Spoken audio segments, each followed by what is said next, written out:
Sveiki, čia kanalas TPMS Service ir aš Augustas.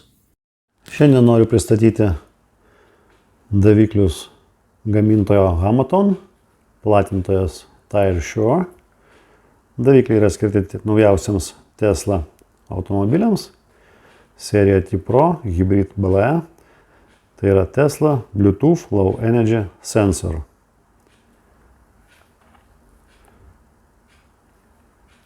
Jie būna dviejų pakuočių tipų. Jeigu platintojas TireSure, tai jis daro savo pakuotę. Jeigu tiesiai iš gamyklos Hamatonas, pakuotė atrodo truputį kitaip. Bet kokiu atveju tai yra vienas ir tas pats daiktas. Davikliai yra pagaminti mėlynos spalvos, kad būtų panašus į originalą. Taip, jeigu iš toli labai žiūrėt, tikrai neatskirtumėm nuo originalo. Yra gaminami 3 versijų. Tai yra su sidabriniu ventiliu, jeigu ratlankiai yra sidabrinės spalvos.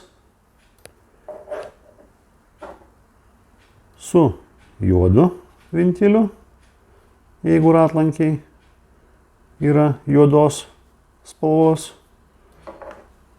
Bei taip vadinamas grafit arba pilka spalva, jeigu ratlankiai yra pilkos spalvos.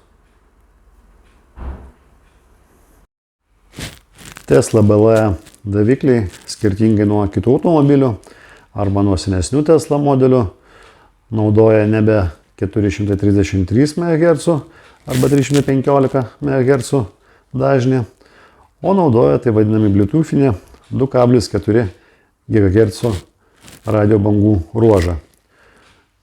Ten taip pat veikia jūsų Bluetooth'as, Wi-Fi'us ir net jūsų mikrobangė. Šitie Teslos davikliai nereikalauja jokio programavimo prie automobilio.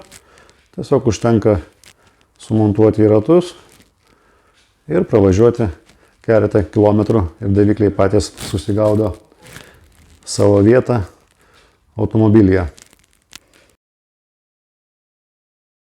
Ir pabandom juos pratestuoti.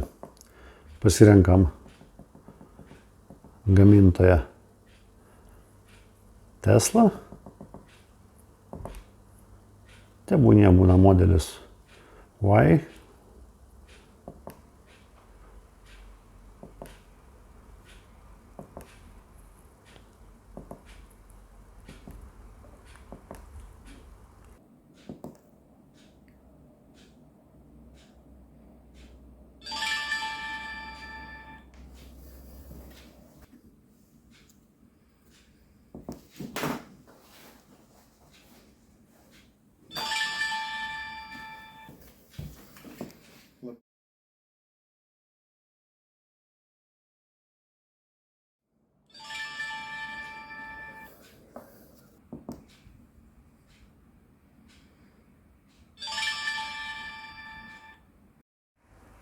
Nuskanavome 4 Tesla BLE daviklius ir kaip matom, kiekvienas daviklis išduoda savo ID numerį, slėgį ir temperatūrą.